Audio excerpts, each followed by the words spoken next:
জাতীয় নাগরিক পার্টির পক্ষ থেকে শাপলাকলি প্রতীকে চট্টগ্রাম মাঠে 11 দলীয় প্রার্থী আমি কাউকে সমর্থন দিই নাই, কারো জন্য আমি উইথড্র করি নাই।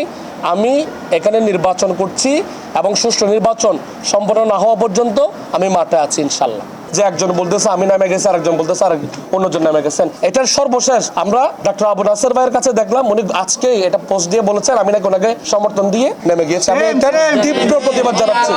আমার পক্ষ থেকে এই ধরনের কোনো পজিশন ওনার প্রতি ছিল না। আমি সব সময় বাংলাদেশ জামাত ইসলামী, ইসলামী ছাত্র শিবির, 11 দলীয় জোটের সবগুলো দলকে আমার সর্বোচ্চ সাপোর্ট দিয়ে আমি কাজ করেছি। আমার পুরো টিম, পুরো চট্টগ্রাম অঞ্চলের আমি তত্ত্বাবধায়ক, সাতকানিয়া, লোহাগাড়া, পটিয়া, চন্দনাইশ, রাঙ্গুনিয়া, তারপর এদিকে ফটিকছড়ি, হাটাজারি, সীতাকুণ্ড, পুরো এলাকা, পুরো রিজিয়নে, এখানে চট্টগ্রাম মহানগরে যতগুলো আসন রয়েছে সবগুলোতে আমাদের টিমকে আমরা কাজে লাগাচ্ছি।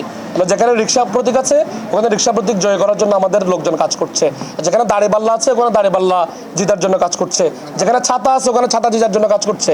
কিন্তু যে সহযোগিতা 11 দলীয় জোটের পক্ষ থেকে আমার পাওয়ার কথা ছিল, ওই সহযোগিতাটা আমি ঠিকঠাকভাবে শুধুমাত্র একজন ব্যক্তির কারণে আমি পাই নাই। এই জন্য আমি আজকে এখানে ঘোষণা দিতে চাই, যদি এই আসনটা আমরা 11 দলীয় জোটকে উপহার দিতে না পারি, এটা স্পেসিফিক কোনো দলের কারণে না, একজন ব্যক্তির কারণে, যে ব্যক্তির কাছে পুরো সংগঠনটা জিম্মি হয়ে গিয়েছে। আপনাদেরকে সাংবাদিক কমিউনিটির মাধ্যমে আমি বাংলাদেশ জামাত ইসলামী সহ আরো যতগুলো 11 দলীয় জোটের ইয়ারা আছেন, নেতৃবৃন্দরা আছেন, কর্মীরা আছেন, ওনাদের কাছে আমি আপনাদেরকে বিচার দিয়ে গেলাম।